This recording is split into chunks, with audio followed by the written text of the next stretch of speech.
আচ্ছা, এই হচ্ছে সেই বলাইপালের নার্সারি, যেখানে এই মুহূর্তে আমি দাঁড়িয়ে আছি।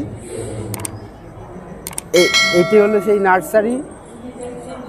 আজ থেকে 16 বছর আগে পূজনীয় বিঙ্কিদা আমাদের, তিনি তার জীবিত অবস্থায়, বলাইপাল জীবিত থাকা অবস্থায় 3রা আশ্বিন এই মন্দিরটি উদ্বোধন করে দিয়ে গিয়েছিলেন।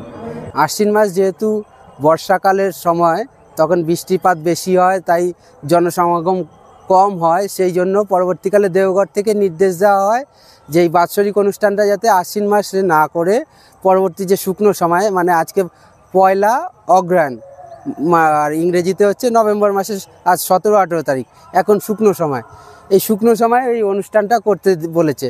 কিন্তু মন্দিরটা যখন বলাইপাল জীবিত ছিল তখন ছিল ভরা বর্ষার সময়, সেই সময় বিঙ্কিবাবু এই মন্দির উদ্বোধন করে দিয়ে গিয়েছিল।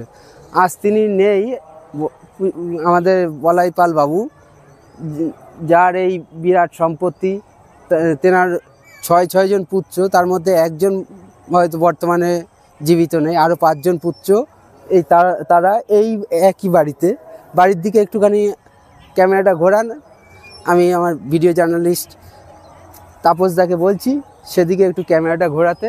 ওই যে বাড়িঘর দেখতে পাচ্ছেন, ওই সমস্ত এই 5 ভাইয়েরা, কমপক্ষে 40 থেকে 42 জন সদস্য, তারা কিন্তু ওই একই বাড়িতে একসঙ্গে বসবাস করেন।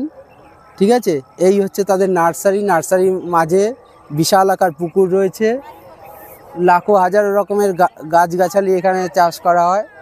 আর ওই যে অদূরে আপনি দেখতে পাচ্ছেন, ওই হাই রোডের ওপারে, ওইদিকে ক্যামেরাটা একটু ঘোরান, ওই যে দেখতে পাচ্ছেন হাইওয়ের ওপারে যে বিল্ডিংটা দেখতে পাওয়া যাচ্ছে নীল রঙের, সেন্ট মারি বলে, এইটা হচ্ছে ইংলিশ মিডিয়াম স্কুল। এটা সম্পূর্ণ এনাদের মালিকানাধীন।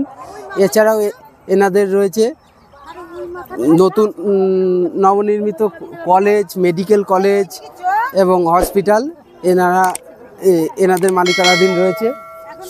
ঠিক আছে, ব্যক্তি মালিকানাধীন সৎসঙ্গ কোনোদিন এত বড় হয় কি না সেটা আমার জানা নেই।